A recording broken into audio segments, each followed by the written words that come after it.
Okay, so welcome everyone to the May meeting of the MISAP and Kashmir Group of Ibn Arabi.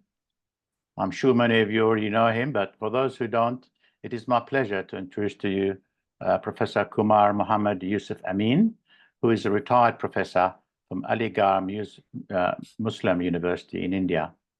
He is an exponent of restated traditional philosophy, all-inclusive philosophy, addressing all levels of reality, material, supramaterial, and transcendental, using all levels of consciousness, empirical, reason, high intuition, revelation, and its use for optimizing natural and human and modern and traditional sciences. Now, our topic today will be called Schemes of Manifestation in Indic and Abrahamic religions and in Islam. Now, I will not read the brief about the topic. I will leave that to you, Dr. Yousuf. I think you can say it better, because what I have just mentioned is something that went over my head, and I need it to be in a little bit simpler way to understand. So I hope other people feel the same way. So thank you so much, Dr. Yousuf. Please go ahead. Bismillahir Rahmanir Rahim. It's a very unforeseen and unexpected pleasure to be introduced to and this group, and to have the privilege to put certain submissions before the brothers and sisters linked to this group. So as it has already been said that the topic is the schemes of manifestation in Indic religions, Abrahamic religions, and in Islam. So first of all, I wish to submit that the reasons for choosing manifestation as the topic. So manifestation or its theological counterpart, creation, they are related to our and the universe's origin. Knowledge, correct knowledge of the origin is needed for not only understanding and making sense of the purpose, but it is also needed for having a very comprehensive idea about what we have to do. So it is the knowledge of origin is needed, is a very important, is the, we can say it's the most important input for understanding the purpose and for comprehensiveness.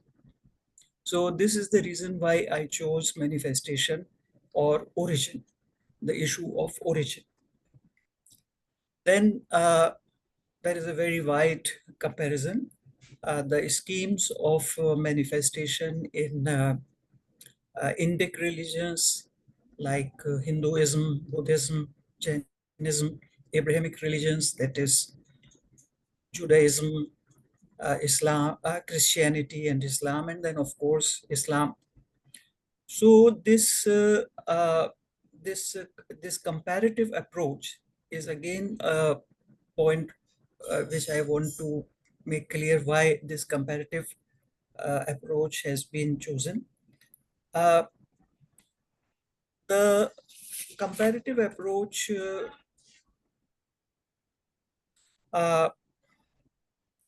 allows, first of all, a very complete and easy understanding. It has been my experience as a humble teacher for over 40 years, and as a in my lectures at academic events, as well as in more public events, that a comparative approach is makes things very very clear and easy. uh,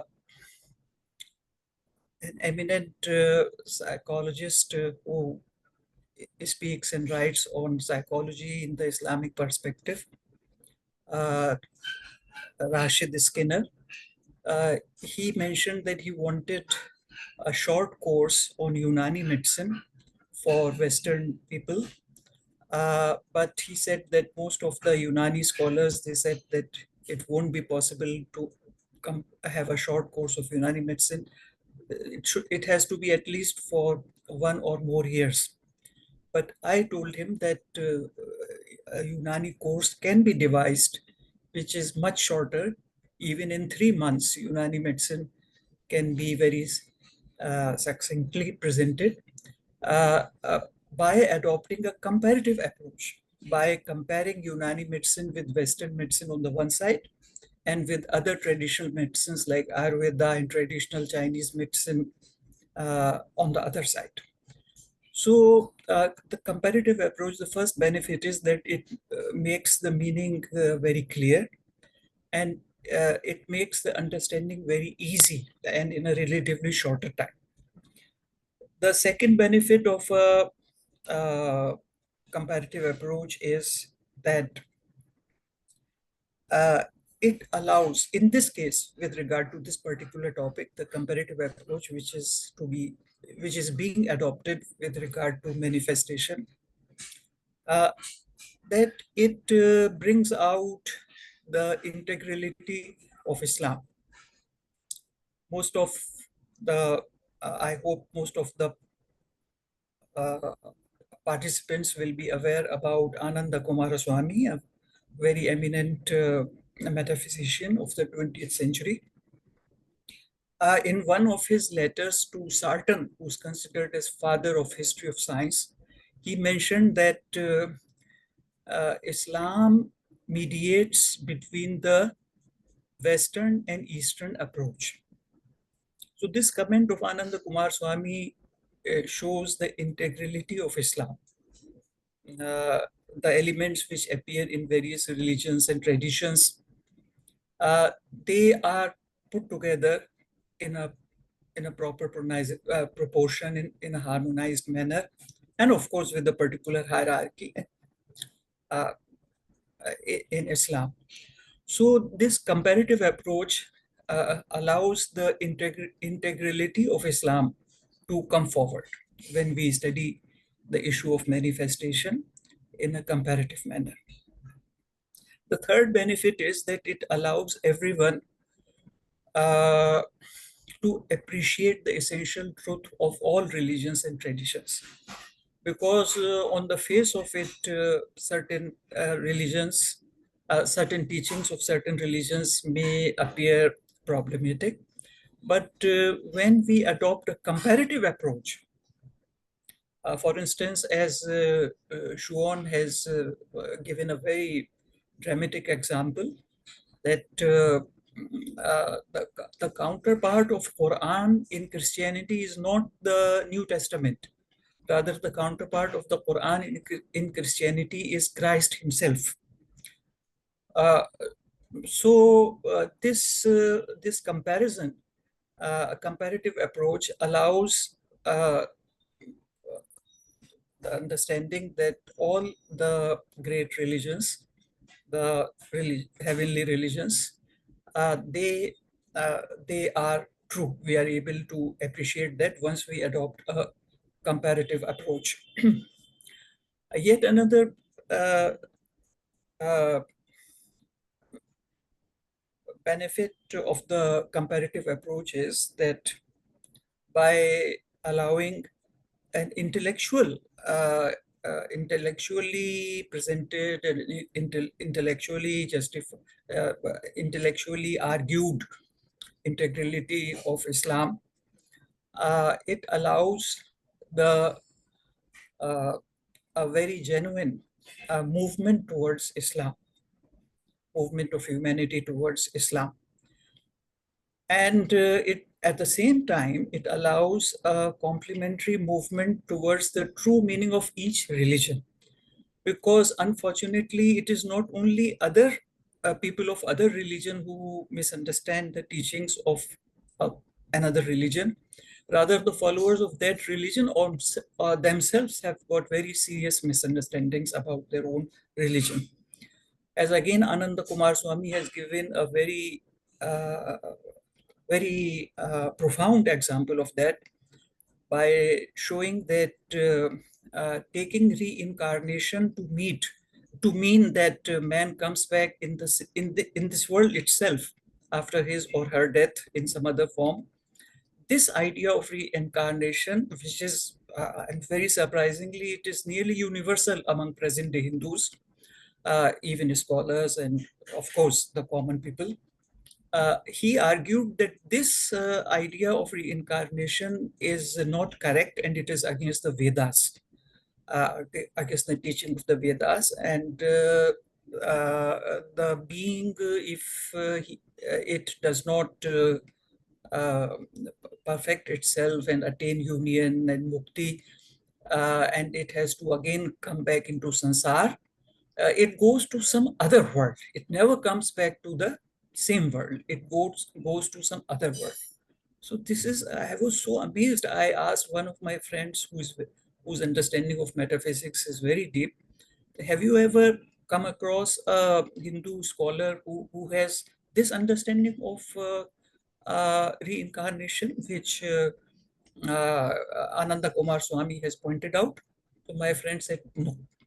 And in fact, he was so overwhelmed by this complete absence of this understanding in the uh, Hindu scholars and common people, that in fact that created a sort of doubt in his mind with regard to Ananda Kumar Swami's understanding.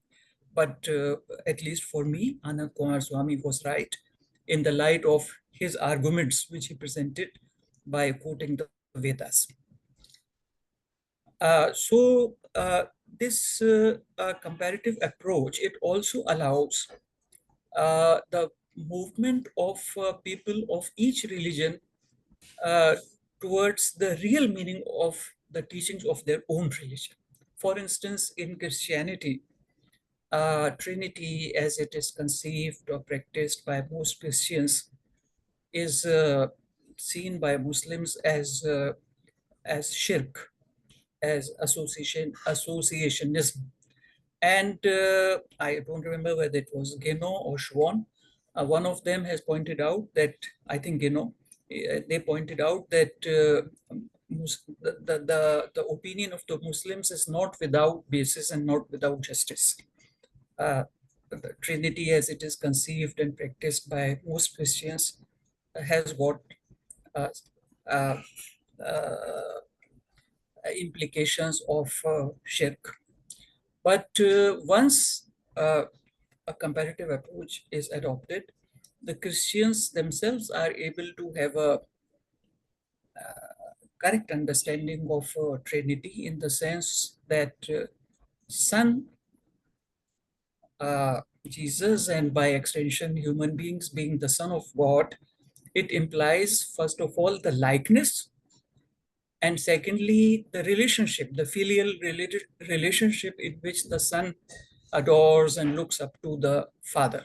So there is both likeness, but there is no equality. Rather, there is a hierarchy. The Son adores and looks up to the Father. So that, if that meaning of Trinity is taken, then shirk or associationism cannot be seen over there. And once uh, certain Christians are pressed from this point of view, they seem to come to this understanding of Trinity, so much so that I remember a Christian scholar or priest mentioning that the Lord's Prayer is clearly addressed to God the Father. It is not addressed to God the Son. So the fact that the Lord's Prayer is addressed to God the Father makes it clear that in Christianity, God is God the Father. He is the God in Christianity. God the Father is the God. So by these illustrations, we can see that a comparative approach also helps uh, people of each religion to understand uh, each religion to understand the correct meaning of the teachings of their own religion. This is true for, of course, Muslims also. Uh, we can have some examples where this comparative approach helps Muslims to understand the correct meaning of uh, Islamic teachings. Unfortunately, I did not prepare for that, but many examples can be given. It will require more time, or it will amount to a wastage of time if I try to think up those illustrations and go into them. So these are the various benefits of a comparative approach. So first, I submitted why the why manifestation was selected as the topic, because it is tantamount to origins, and origin and correct knowledge of origin is necessary for both purpose and for comprehensiveness of our effort, of our practice. And the reasons for the comparative approach were also submitted right now. Now I come to another intrinsic issue, that although the topic mentions manifestation, but its theological correlative, that is creation, is never far when we talk of manifestation. So it's just for brevity's sake that the topic did not mention manifestation and creation. Uh, uh, However, creation is very much there whenever we talk of manifestation, because uh, we can say that creation is the theological correlative of manifestation, which is a metaphysical term, or metaphysical proposition. So from this point of view, creation can be considered as the creation. Please, please give me a few seconds to consult my notes. Uh,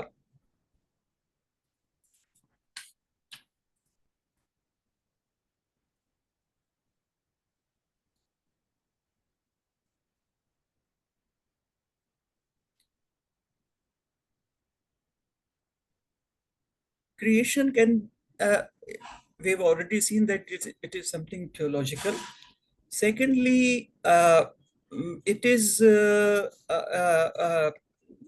its reference is our existence. And once the existence is our reference, which is the lowest level of manifestation, so it means that in a sense, creation is very integral.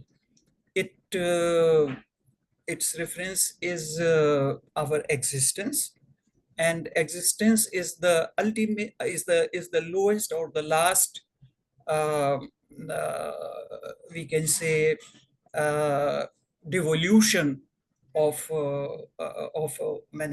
manifestation. So in this way, creation is very integral.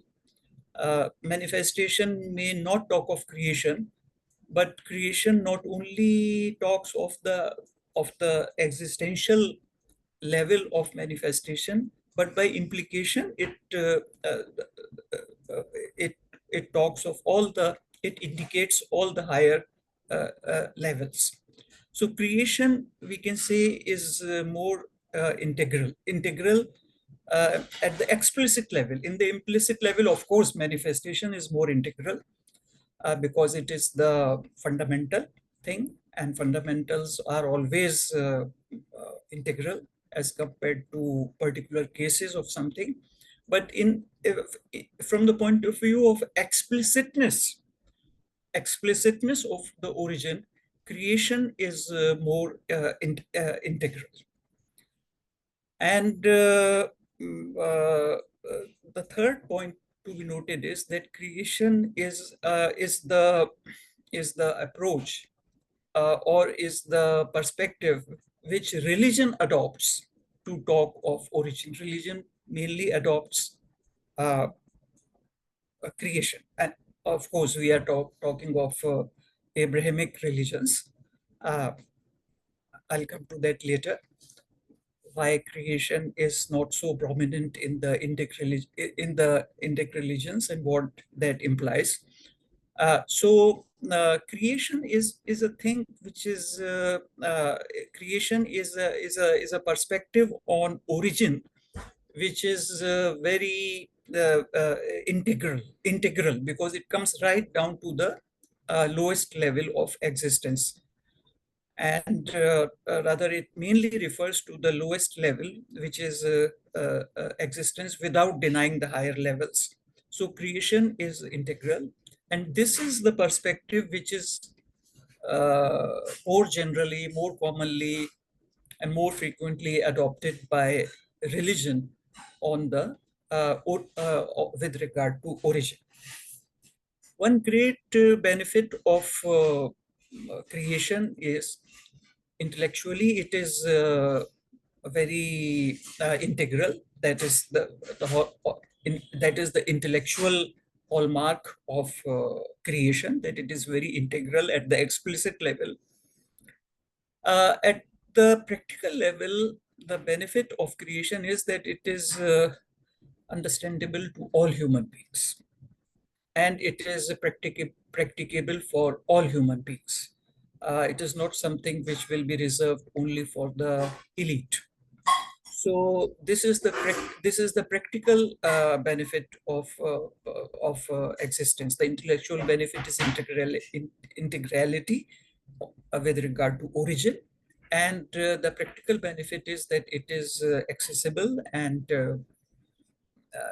open to practice by all human beings. I would go on to add that it is not only open to all human beings, but it is needed by all human beings, even by saints and realized persons. Because even the saints and realized persons, as long as they are in the human state, they have a human dimension. They have a dimension of existence, and they have to be correct even there also. At the level of existence, also they have to be correct and in sync with the fundamental truth of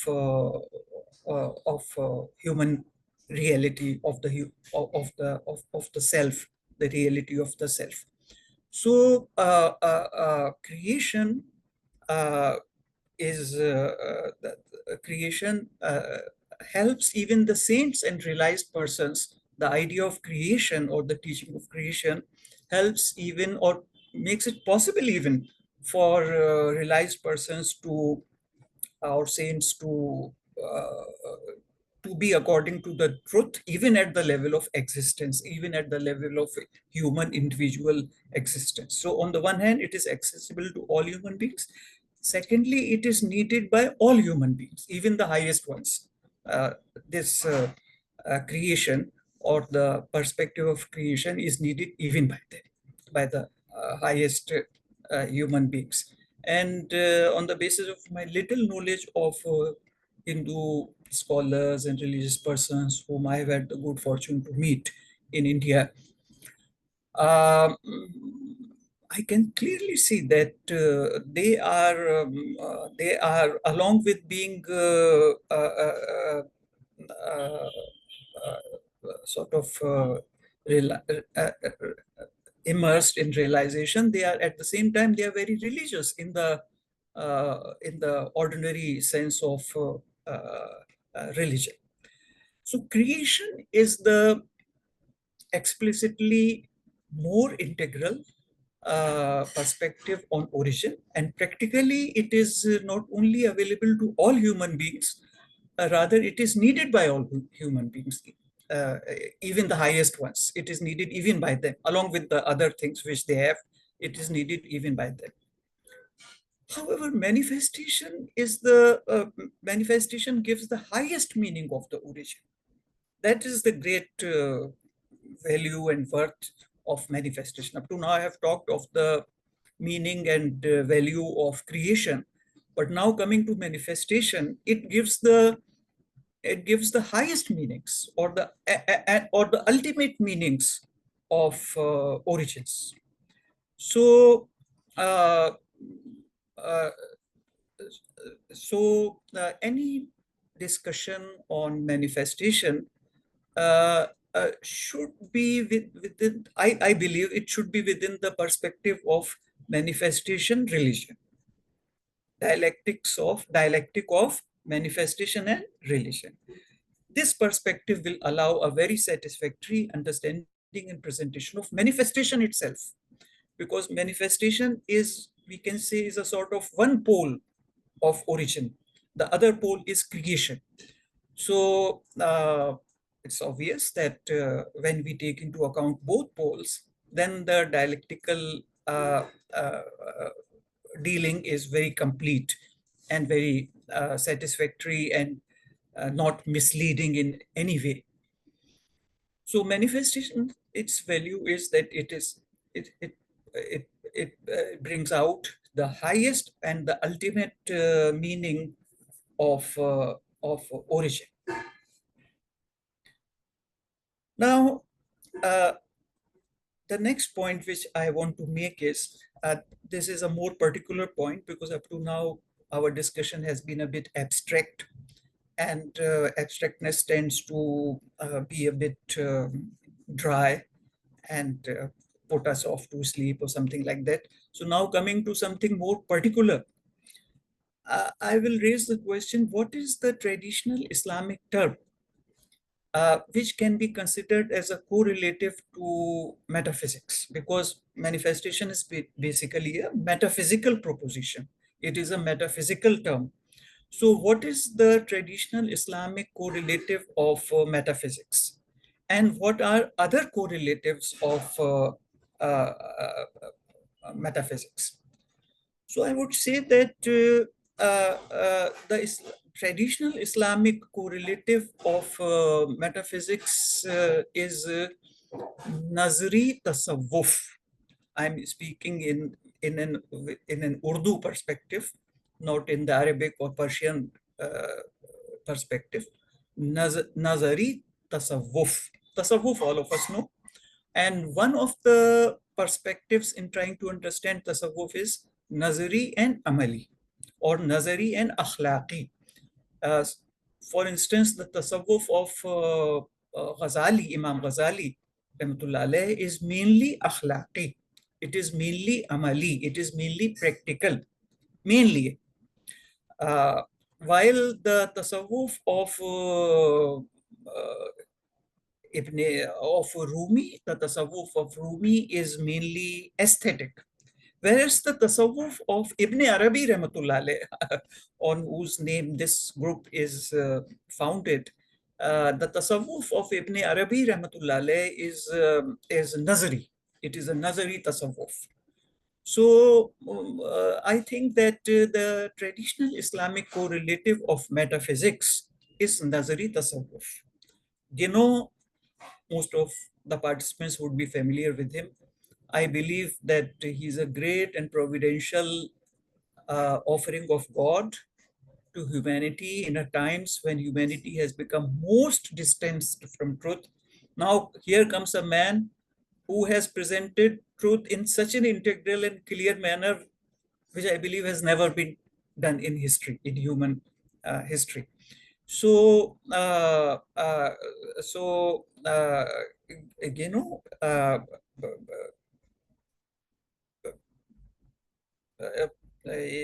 you know, puts it that shows that this. I'm sorry, my train of thought had been slightly broken. So just give me another few seconds to connect.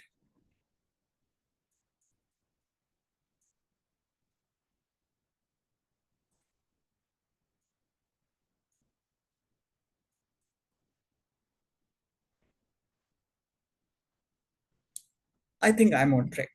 So the other word, other term for metaphysics, uh, which corresponds to the Islamic traditional Islamic correlative of metaphysics, that is Nazari Tasawwuf, is sapience.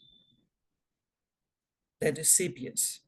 But in I, I, I think that I need not to elaborate what is sapience. I assume that most of the participants would be aware about the meaning of sapience.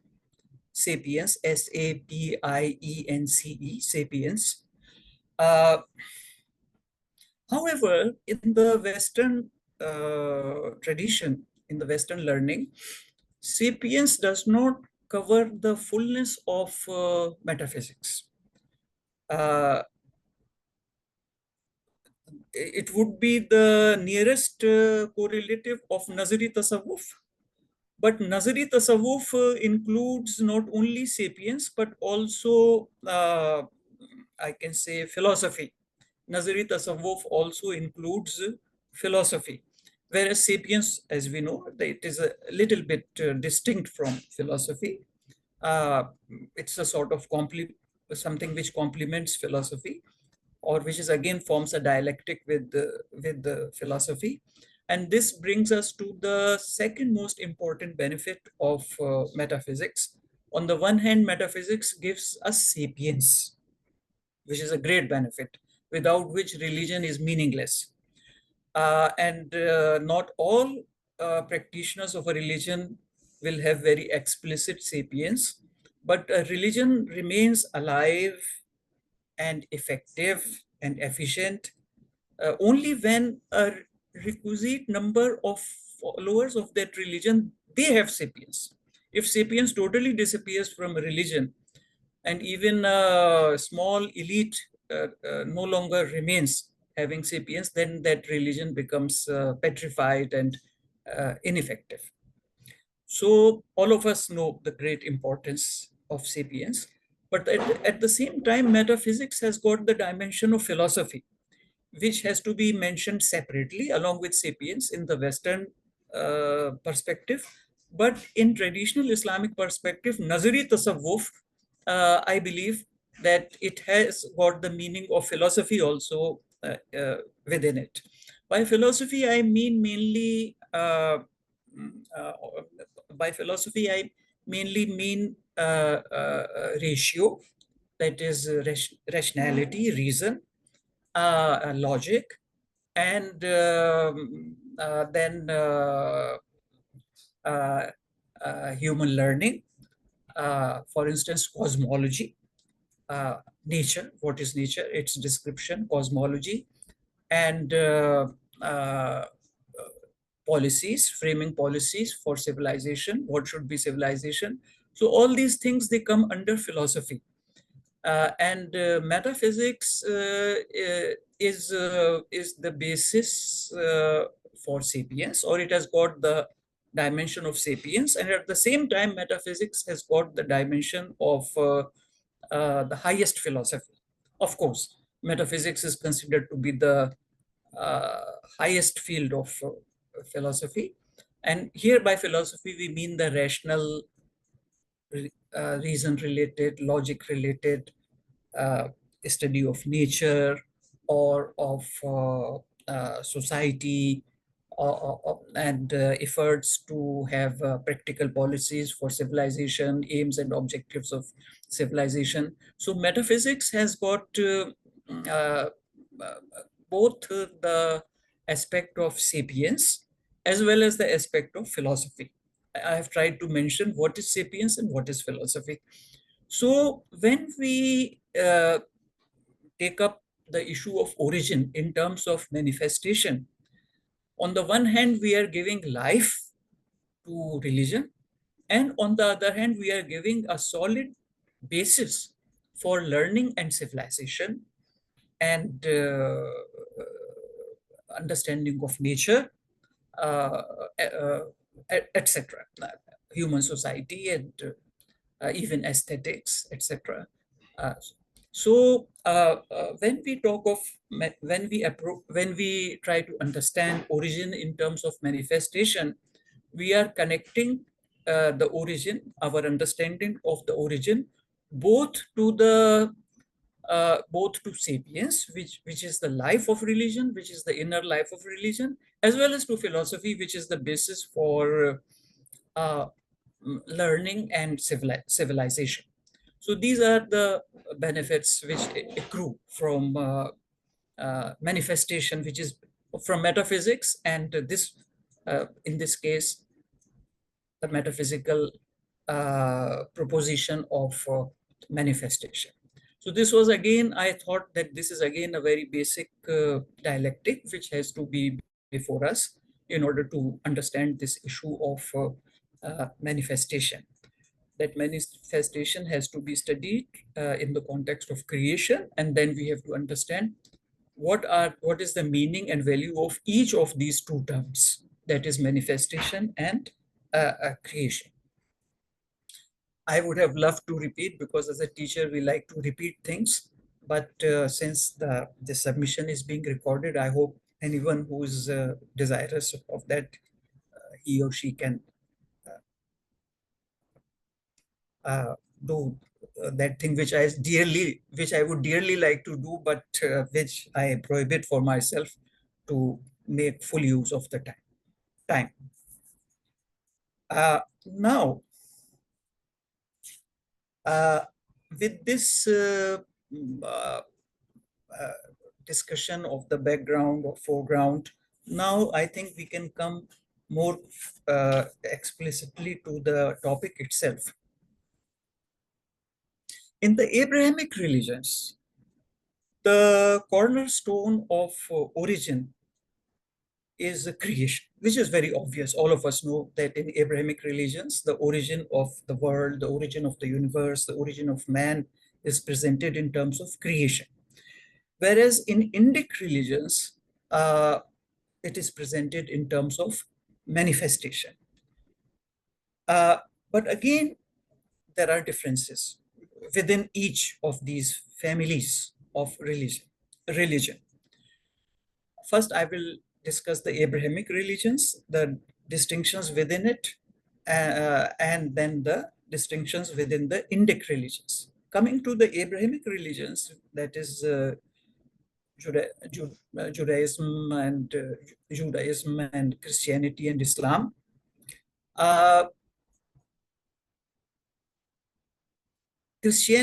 Judaism and Christianity, on the one hand, uh, uh, they are mainly or predominantly creationist, whereas Islam seems to have a good amount of manifestation also, along with the creation. Islam seems to have a good amount of manifestation also. Let us try to understand it in terms of, let's become a bit concrete again to waken us up, and let's refer to that very famous verse of the Holy Quran. أعوذ بالله من الشيطان الرجيم بسم الله الرحمن الرحيم وما خلقت الجن والإنس إلا ليعبدون. God is speaking in the first person. We have created the man and the jinns for nothing except ibadat. For nothing. Illa. For nothing except ibadat. Only for ibadat. Ibadat, which is usually translated as worship, but which has now become quite common within the Muslim ummah, that ibadat means both worship and obedience. This issue is quite, rather it has become rather banal. This explication is now very well known, that ibadat includes both worship and obedience. Now, in the same ayat, Hazrat Ibn Abbas, Sahabi and one of the greatest Mufassir, or the earliest Mufassir, and we can say an authentic Mufassir, because he's a Sahabi, so companion of the Holy Prophet. So he is reported to have interpreted ibadat as ma'rifat. وَمَا خَلَقْتُ الْجِنَّ وَالْإِنسَ إِلَّا لِيَعْبُدُونَ أي يعرفون. يعبدون, ibadat, that is marifat, gnosis. So commonly Muslims uh, uh,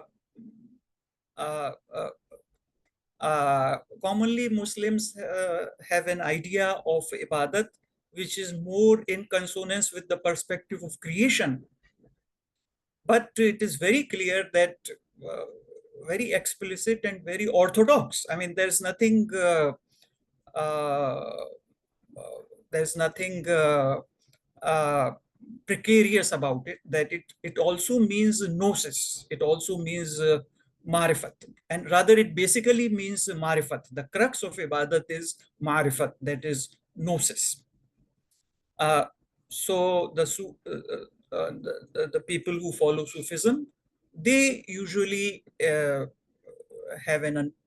they usually have a practice which is in consonance with marifat, and they base their practice on this ayat. They also base their practice, which is mainly consonant with having uh, that practice implies marifat or manifestation.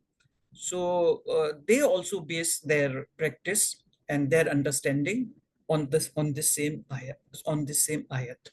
So I think after this very dramatic example, we are not in much need of further elucidation, although it can be there to be pedantic, it can be spelled out, many points can be mentioned. But again, to save our time and to save our freshness, I think I'll leave it at that. So I was trying to draw a distinction in the Abrahamic religions with the Judaism and Christianity on one side and Islam on the other side. All of them, all three of them give center stage to creation, but Islam very quickly and very intimately connects creation to manifestation, which is not so clear in the case of Judaism and Christianity, as far as my little and second-hand knowledge goes about these religions. In fact, Guénon himself has mentioned in one of his books that the esoteric meaning of ibadat or worship which Islam has, Christianity also has or had the same esoteric understanding of worship. But Guénon seemed to imply that now that has become rather lost. And in the present day Christian world, that the idea that man's purpose is worship, ibadat, servitude to God, but that servitude basically means ma'rifat or gnosis, knowing God, gnosis. That was very similar to that of the Islamic understanding, but it seems to have rather disappeared in the uh, current times. It would be interesting to note that I don't know how far my pronunciation is correct, but the Hesychast is a sort of prayer in Orthodox Christianity, which has been introduced to me by scholars as the prayer of the heart. So that is clearly a very orthodox thing, orthodox part of religion in the case of Orthodox Christianity.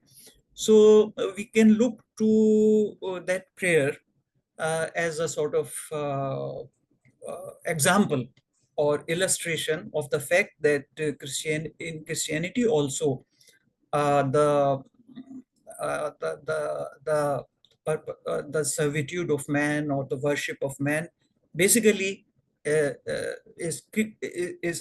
associated with the gnosis, is associated with marfa. So that can be taken as an example of this claim by Guénon that Christianity also has the same connotations of gnosis within worship, which Islam has and which Islam elaborated very in detail and rigor, mainly by the Sufis, mainly in Sufism, but in tafsir also, because I have presented to you a very orthodox tafsir of Ibn Abbas, which says, Yabudun ay yarifun, that is marifat.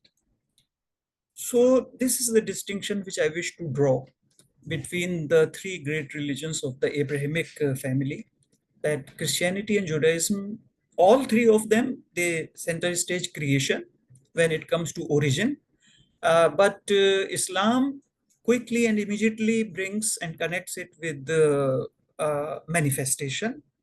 And this seems to be the case in a very implied manner in Christianity and Judaism also, but it's not so explicit as in the case of Islam. This is one distinction which I wish to make between the religions of the Abrahamic family, particularly with regard to manifestation, creation, dialectic.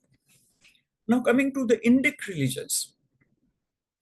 In the Indic religions, again, there is a distinction, but this not exactly the same on the same lines, on some other lines, but there is a distinction. There we can put Buddhism and Jainism on one side and Hinduism on the other side. So the first thing to be said about Hinduism is that its overall teachings and its philosophy or its metaphysics uh, is very intellectually very satisfying, unproblematic, rigorous, and comprehensive. Rather like that. In that respect, it is Islam and Hinduism are quite similar to each other. That the metaphysics is very comprehensive, very satisfactory, very unproblematic, quite explicit and consistent. The second feature of Hinduism is, or the metaphysics of Hinduism is that it has got a clear uh, uh, polarity of creation. The Manavantaras and the Manus and all these things. So there is a clear, a very elaborate discourse on creation, along with the centrality or rather the overwhelming nature of manifestation, uh, which is exemplified by that mantra of the Vedas, which is called the Prajapati mantra, in which the supreme reality, that is Brahm, it sacrifices itself. And from its head comes the Brahmins, from its arms come the Kshatriyas, and from its thighs and from its legs come the uh, Shudras. So that verse, that very well-known and celebrated verse of the Vedas, uh, very clearly presents origin in terms of manifestation. But it has got a very elaborate, very extensive discourse on creation also. The idea of manavantras, that the kalpas, the yugas, everyone knows about the yugas, the four yugas, and that we are now living in the Kali Yuga. So that is related to creation. That is not so much an issue of manifestation. That's a creation. So one of the features of Hinduism with regard to origin is that it is overwhelmed by manifestation, and the presentation of manifestation is metaphysically very unproblematic, comprehensive, uh, uh, uh, very rigorous, very satisfying. And on the other hand, it is accompanied by a very extensive discourse on creation. Whereas in Buddhism and Jainism, on the one hand, the manifestation origin is seen in terms of manifestation, that's clear, but the metaphysics, but the theories or the schemes of manifestation which are put forward in Buddhism and Jainism, they are quite patchy. They are sometimes there are big gaps and lacunae, and sometimes the terms are problematic, sometimes there are contradictions. And on the other hand, as far as my knowledge goes, I admit that I have not studied that aspect to that satisfactory extent, which I would like to do.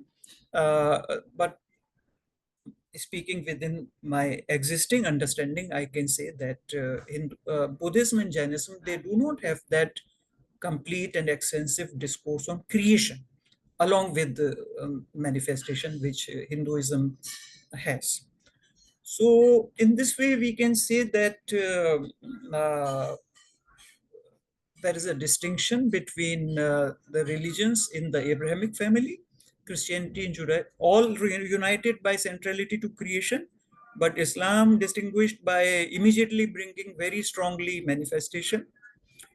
Uh, and in the Indic religions, there's a distinction between Buddhism and Jainism, all united in manifestation, but the theoretical or conceptual presentation of manifestation is very strong in Hinduism, and it is rather patchy, and there are some problems also in the metaphysical explanation of manifestation in Buddhism and Jainism on the one side, and then the discourse on creation is very much there in Hinduism, but it does not seem to be so strongly there in the case of Buddhism and Jainism.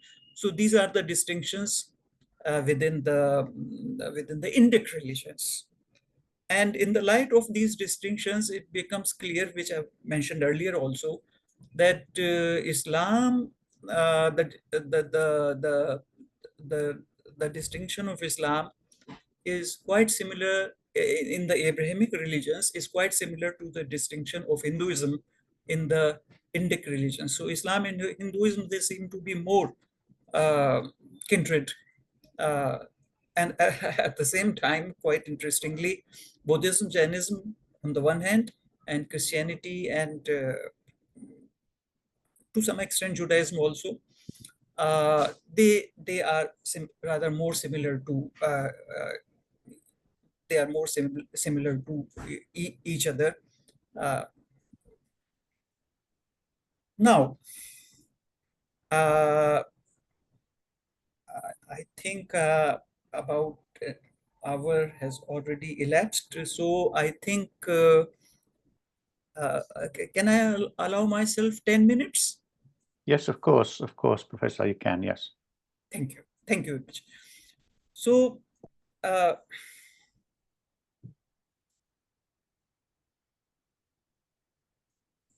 I will talk a little bit about Islam with regard to manifestation, and it's the other pole of creation, mostly manifestation. In Islam, the narrative on manifestation uh, includes all sources. It includes scripture. It includes Islamic esotericism or Sufism. It includes Islamic rationalist philosophy, uh, and uh, it includes theology. So I will be flitting from theology to esotericism or Sufism, and from Sufism to scripture, that is the verses of the Quran or the sayings of the Holy Prophet ﷺ, and then the rationalist philosophy, etc. So without making, without reminding the the my addressees that which is which. So they should be ready for it. I'll be moving from scripture to theology, from theology to Sufism, from Sufism to rationalist philosophy of that of Ibn Sina, etc. For discussing the Islamic scheme of manifestation. However, I believe that the most remarkable and most delighting scheme comes from Sufism, comes from Tasawwuf, where manifestation is described mainly by a scheme which is called Nuzul-e Sitta, or the six descents. Nuzul-e Sitta, or six descents. This has been uh, I tried my best to find out who are the masters who elaborated this scheme, who were mainly behind this scheme, but that study has not been concluded up to now. However, the fact is that in the in the Islamic tradition, manifestation is mainly described in terms of Sufism. Manifestation is mainly described in Sufism, in terms of Sufism, and within Sufism, it is mainly described in terms of the scheme of Nuzul Sitta, because Sufism has got some other schemes also, like Al Haziratul Ilahiyya Al Khams, or the five divine presences. So, but the great majority of Muslims, they think of and talk of manifestation in terms of Nuzul Sitta. Now, Nuzul Sitta, I will make only one comment upon Nuzul Sitta. It quite successfully harmonizes, it quite successfully highlights as well as harmonizes both immanence and transcendence, because this has been a perpetual problem in religion and in esotericism, the relation between immanence and transcendence. I don't think I need to go into the what we mean by immanence and transcendence. In Islam, the terms, the traditional terms are tashbih and tanzih. Immanence is tashbih, and transcendence is tanzih. So, Nuzul Sitta, it's a great charm is that it highlights both. Number one, it highlights both, does not underplay the one or the other. And at the same time, it harmonizes them. And I believe that one of the main means of harmonizing immanence and transcendence by Nuzul Sitta, by the scheme of Nuzul Sitta, is the difference between the first level, which is ahadiyat, and then the second level, which is wahidiyat. So, manifestation, as most of you would be aware, that one of the other correlative of manifestation in Islam is Noor-e Muhammadi, ala sahibiha salat wa salam, the light of Muhammad. That is another way of describing manifestation in Islam. But this Noor-e Muhammadi, it goes only up to the level of Wahidiyat. It emerges at the level of Wahidiyat, at the second level. It is not explicitly present in the first level, which is Ahadiyat. Of course, its roots are there, even at the level of Ahadiyat. Its higher analog is there at the level of Ahadiyat, but explicitly, as far as my knowledge of Nuzul Sitta goes, and I'm a little bit more confident about my study of Nuzul Sitta, although I may be wrong, and I would gladly welcome any correction in this regard, that Noor-e Muhammadi appears only at the level of Wahidiyat. It is not explicitly there at the level of Ahadiyat. So this, I believe, by this means, Nuzul Sitta creates a very strong basis for transcendence. At the level of Ahadiyat, God is all alone. And creation or manifestation does not appear at the level of Ahadiyat. So I believe that this is one of the important means by which the scheme of Nuzul Sitta assures transcendence. That Noor-e Muhammadi explicitly appears at the level of, at the second level, that is the Wahidiyat. It is not explicitly mentioned at the level of Ahadiyat. If it is there, then it is with a veil. It is not explicitly there, because I'm just reminded of certain poetic couplets uh, of Sufi poetry, Sufi Qawwali. Qawwali, you may be aware that it is a concert, Sufi concert, uh, where it is sung, the poetry is sung, usually to the accompaniment of musical instruments. So I'm just reminded of a very famous couplet of Urdu couplet of Sufi poetry and Sufi concert, Sufi Qawwali. Um, uh, uh, uh, uh, uh, Ahmad Ahmad के पर्दे में अहद आवत है. Ahad comes in the veil of Ahmad in the world, in the manifestation. Ahmad ke parde mein Ahad avat hai. This is a beautiful Awadhi dialect of Urdu, Avat. It is not the proper classical Urdu. In proper, we'll say Aata hai, but in the very beautiful sounding Awadhi dialectic, it is called Avat. अहद अहमद के पर्दे में आवत है. अलख निरंजन की गत न्यारी, अलख निरंजन की गत न्यारी, घट घट रूप दिखावत है.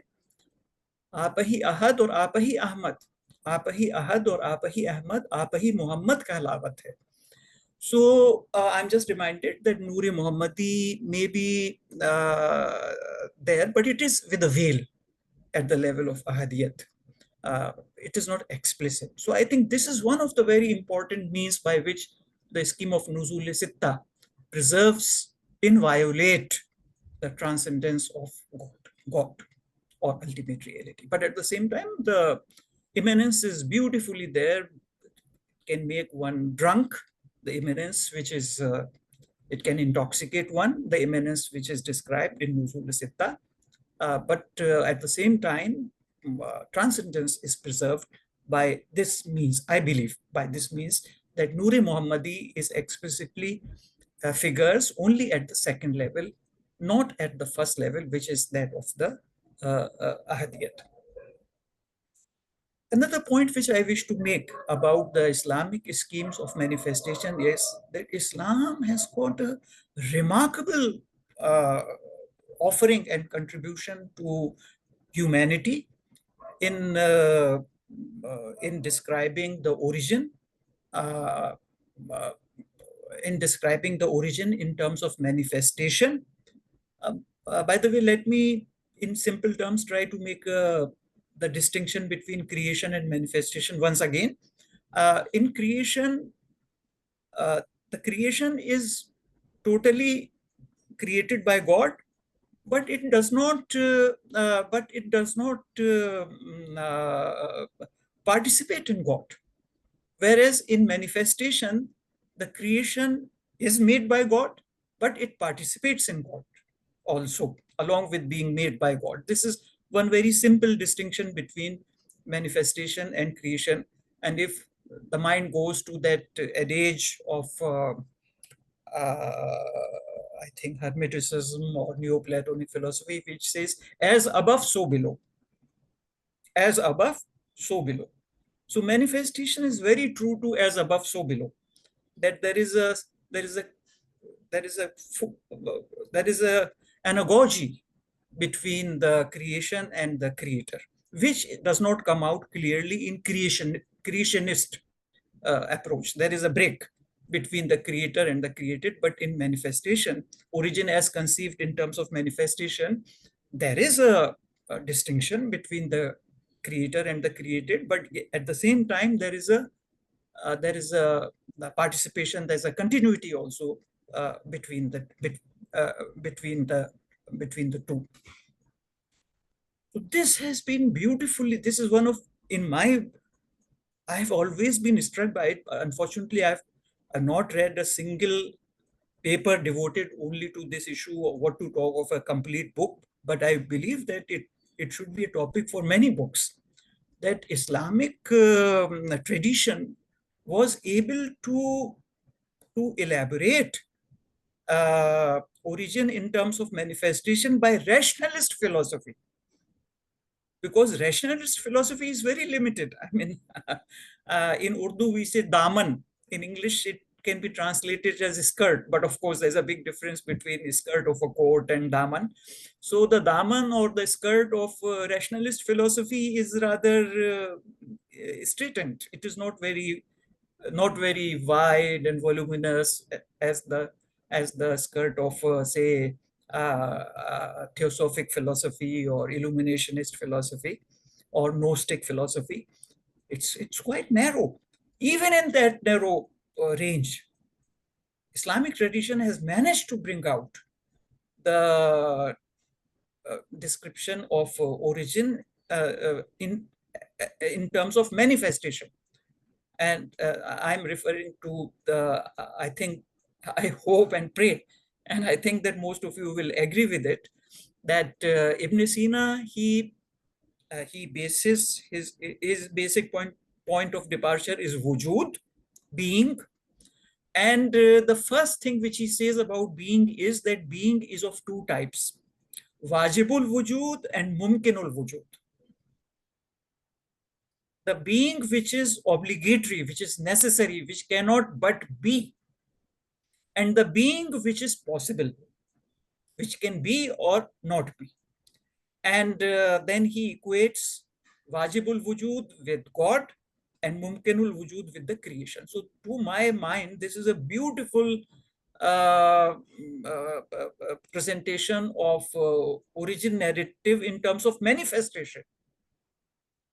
Because there's a link, wujud, but there is an incommensurable gap between the two. Wajibul wujud, obligatory being, and mumkinul wujud, possible being. Then, of course, there are details. And again, Sufism comes in to supply those details. That first, it is the ayane sabita, which become expressed in certain times and spaces. And then in this ayane sabita, the wujud of God overflows, and then they become existent. The wujud or being of God overflows into these ideas, or a correlative of Platonic ideas, which is the ayani sabita, and then things become fully an object or a creation appears.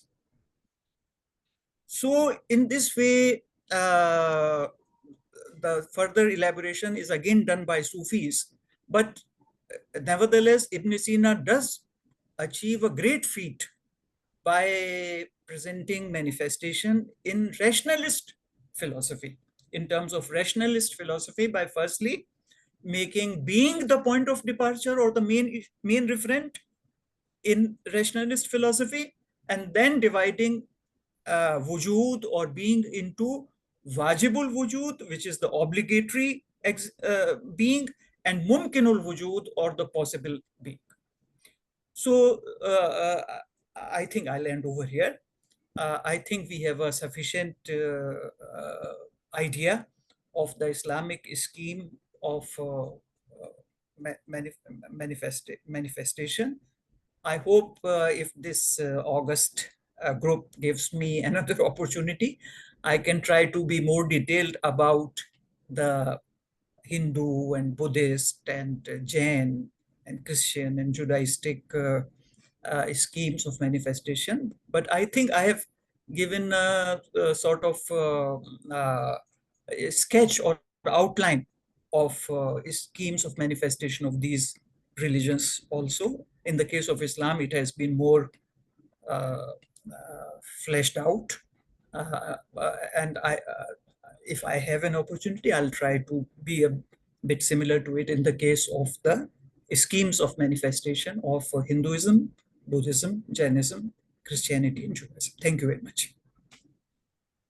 Thank you so much, Professor. That was amazing. That was really fantastic. You had a lot to say to us. I'm going to open this for questions in a moment, but just before I do, I can see Mark's hand is already up, so I'll make him the first one. But being the host, I'm going to take the privilege of asking the first question, if you don't mind. Professor Yousuf, you have beautifully described the manifestations and creations and how they are slightly different forms that come out from in the different religions. But one thing I was hoping to hear, which I haven't heard, and I want to ask you about that, what you think. You talked about manifestations, but not the word unmanifest, which I see as possibly the source of where all the manifestations come from, because we know there's only one Allah, only one God, and many religions. So all the religions come from the same God, which means really there is only one manifest that is manifesting in different forms.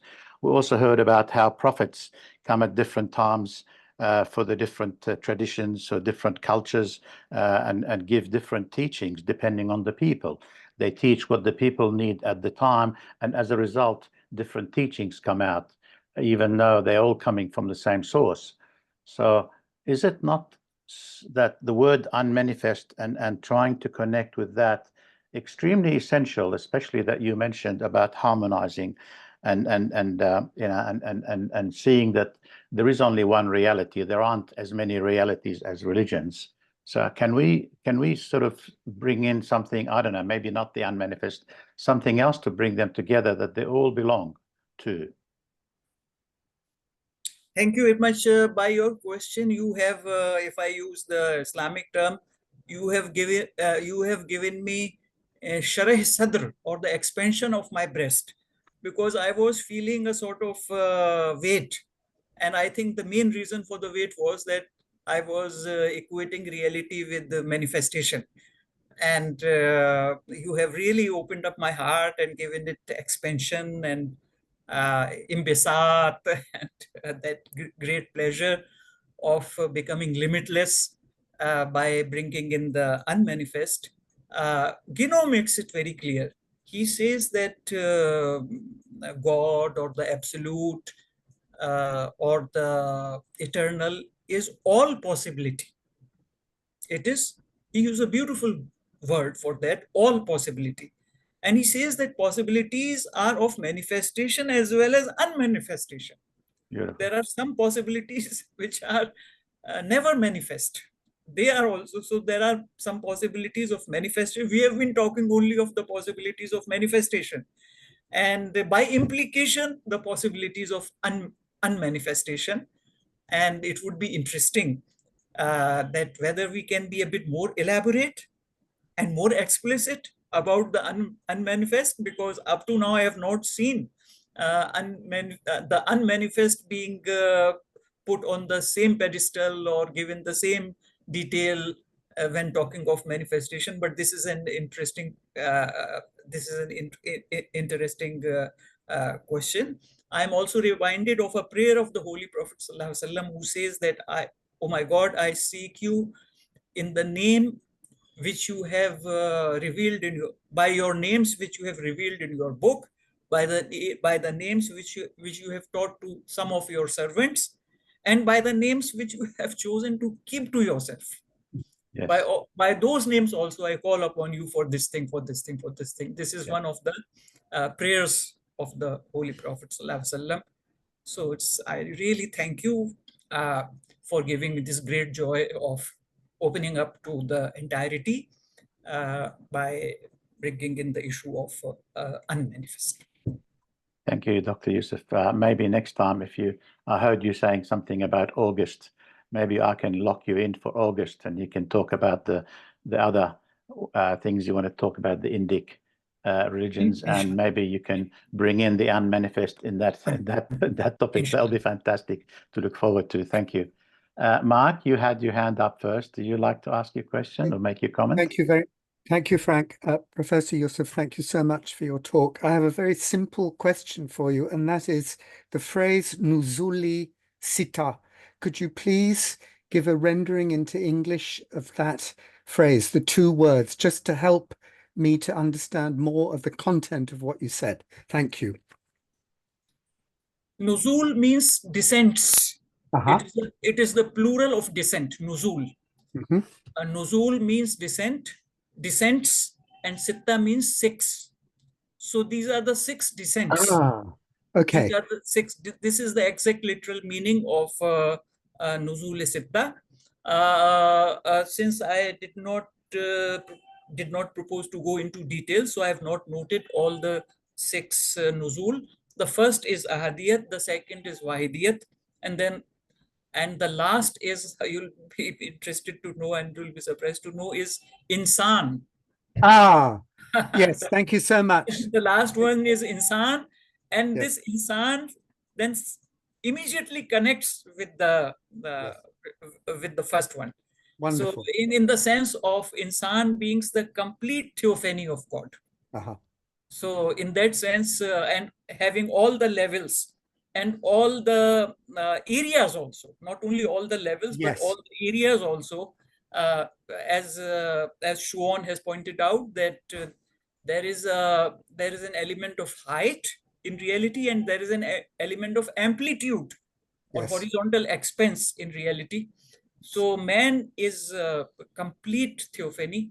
So the last point in Nuzul Sitta is Insan, and again it sort of the descending arcs suddenly immediately culminates into the ascending arc. Not only the ascending arc starts, it gets culminated. The Yes. ascending arc gets culminated. So this is a little bit about a sketch of Nuzul Sitta. I Thank hope you it, so much, Professor Yousuf. Yes, now my heart is expanded also. Thank Mashallah. thank you. Alhamdulillah. Alhamdulillah. نور العالم تفضل. You have to unmute yourself, Nur Al-Alam. Yeah. Okay. Yeah, no, thank you, Dr. Yousuf, for your excellent presentation. Really loved it. Just a quick question I have. You have mentioned about creation separated is the first part of in your presentation, the creation versus manifestations. So in manifestation, God participates. So that manifestations is continuing, and in all the religion you have mentioned, and they have covered some part of some believe only in creation, but others believe in manifestations. And these manifestations has been going on since its creation. As we know, since the beginning of life in this universe, insan, human, 109 billion died, came and lived and died. Still 7 billion living, and then it will continue. But in your theory, is there any understanding of the manifestation in this plane will cease and that the manifestation in the other world will continue? Is there a philosophical understanding of afterlife? The barzakh now, barzakh later. Yeah. That's a beautiful question, but it is a very composite question, very wide, and I would not be able to address all its parts, and it is not allowed by the time limit also. So I'll just speak of things which come to my mind. Uh, uh, Akhirat, or the hereafter, in Islam we call it Akhirat, which is usually translated as hereafter. So akhirat or hereafter can be taken in both the temporal sense as well as spatial sense. In the more common understanding of akhirat is temporal, something which is to come later. But the other aspect is that it is something which we carry within us even now. The only thing is that those of us who are not realized, they are not able to see or express it or embody it. And those who are able to, who are realized, they are able to see it. And then there are degrees of realization. So, it is very clear that what is described as hereafter, mostly in the temporal sense, uh, is the higher or the inner in the spatial sense. And this is quite beautifully presented in one of the Hindu theories, in which they say that in Hindu theory, the end of life or purpose is mukti or deliverance. mukti or deliverance, which Guénon has translated as deliverance, mukti. So according to Hindu philosophy or Hindu religion, mukti is of two types. Jivan mukti and Videha mukti or Krama mukti. So Jivan mukti is the liberation in this life itself.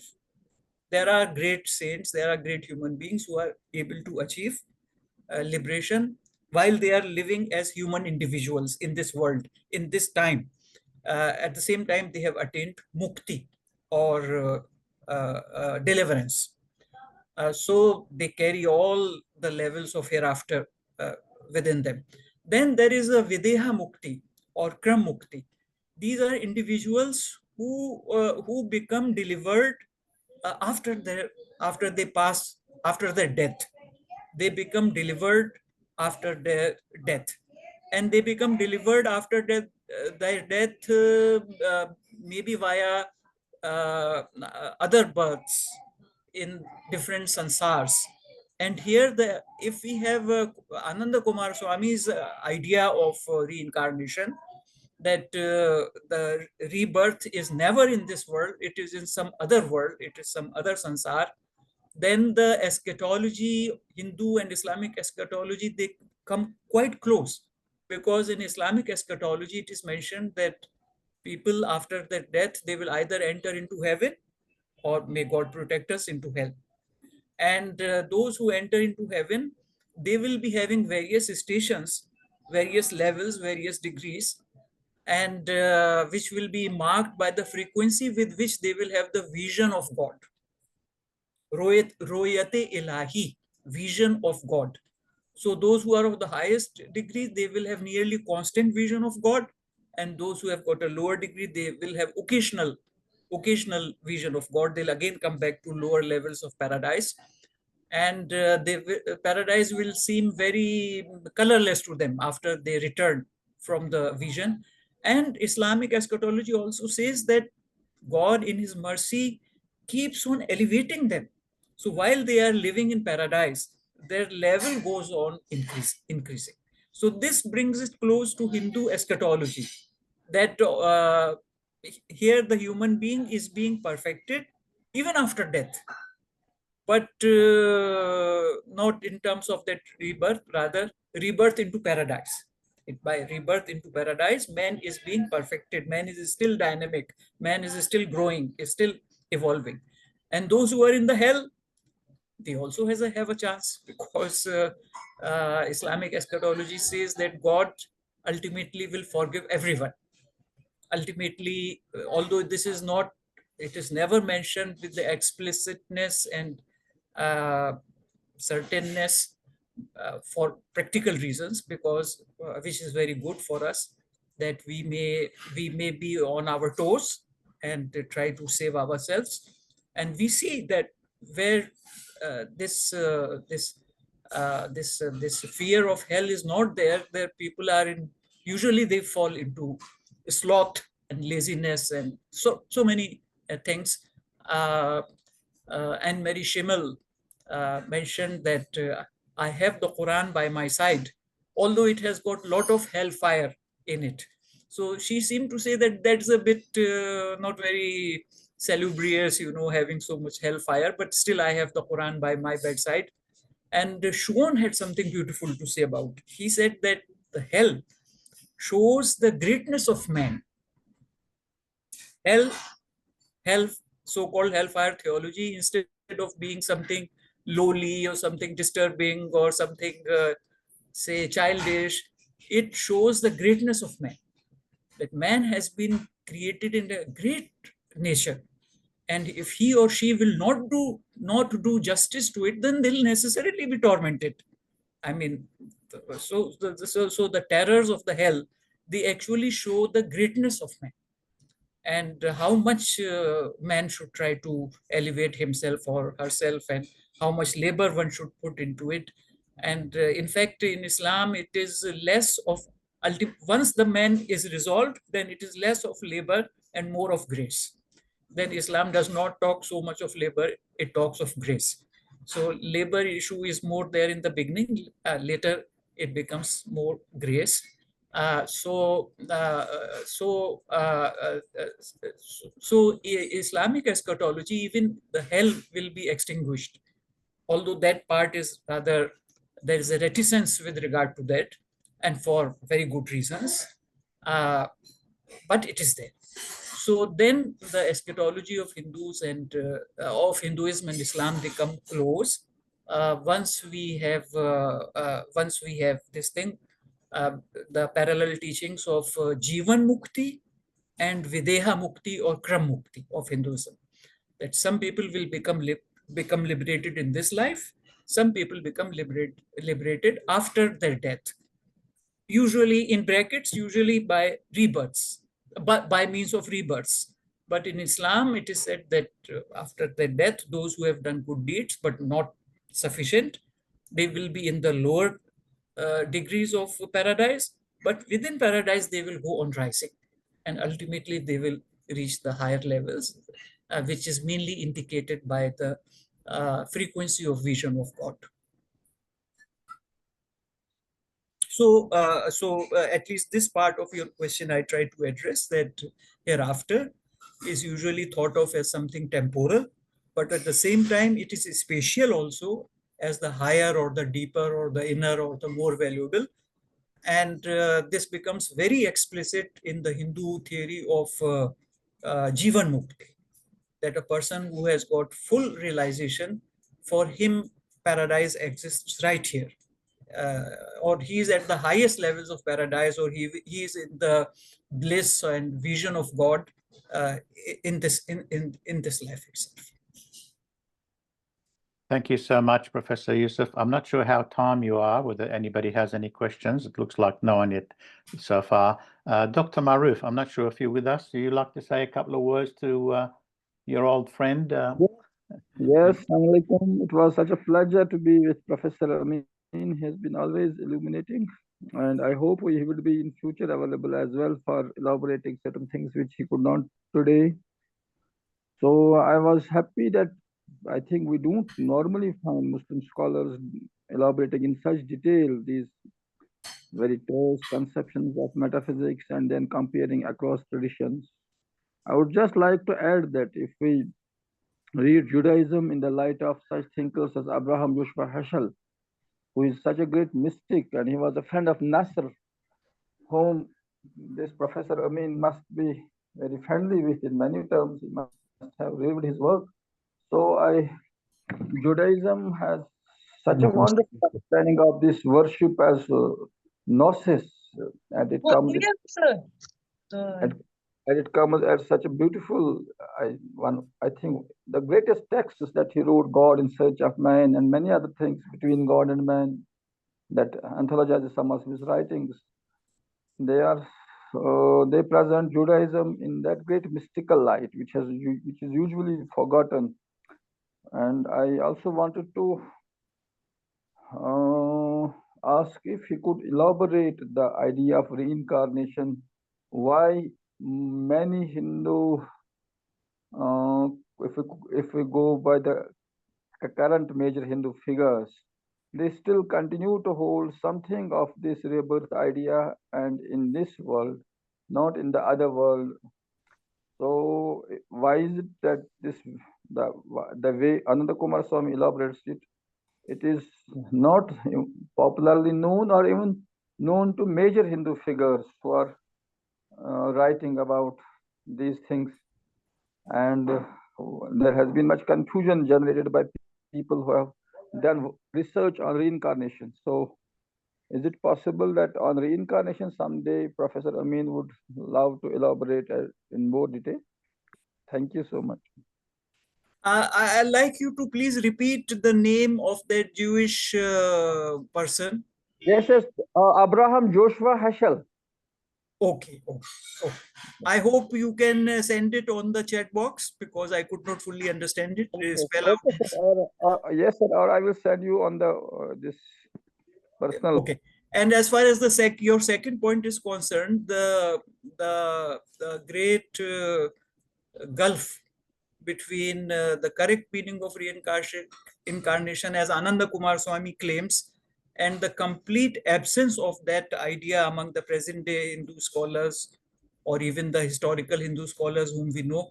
This is still an unsolved question for me. I have not been able to fully explain it and understand it up to now. Thank you, sir. Inshallah, we will someday again. Thank you very much. Thank you very much, Dr. Yousuf. I will be in touch with you to organize. You're happy with August? You like to lock in August for now? Inshallah. First Sunday. August. Thank you so much. We can via email. Yeah, that'll be lovely. Actually, we look forward to that because you have produced beautiful answers and you also produced more beautiful questions for us. So we like to continue. Hopefully one more time may be enough, but who knows? It may not be. It may be a continuous evolution, which we would love to have you stay with us if that's the case. Thank you so much for that. Thank you. It's been a pleasure listening to you and answering our questions. It's been fantastic, and we look forward to seeing you again next time. Thank you. And thank you, everyone. I'm so happy to be with kindred people, because we find very few of them. I sometimes talk to my close friends that in my immediate circle in India, there is only one gentleman who is very younger to me, whom I find to be to understand everything rather higher than my understanding. So I'm so happy that suddenly I have been blessed with the company of so many. Yes. Thank you. Thank you. We are also blessed. Now you have more friends, more close friends. Inshallah. We are certainly your close friends. Inshallah. And if you want any of them specifically, email me and ask me for their email and I will send that to you. Thank you. Thank you. Yeah. I'll be in touch with you, inshallah. Thank you so much, Professor. Thank you. That was fantastic. Thank you. And Thank you thank you everyone else for coming. That was a beautiful meeting for all of us. Thank you. Thank you, Frank. Thank you. Thank you. Bye. Bye-bye.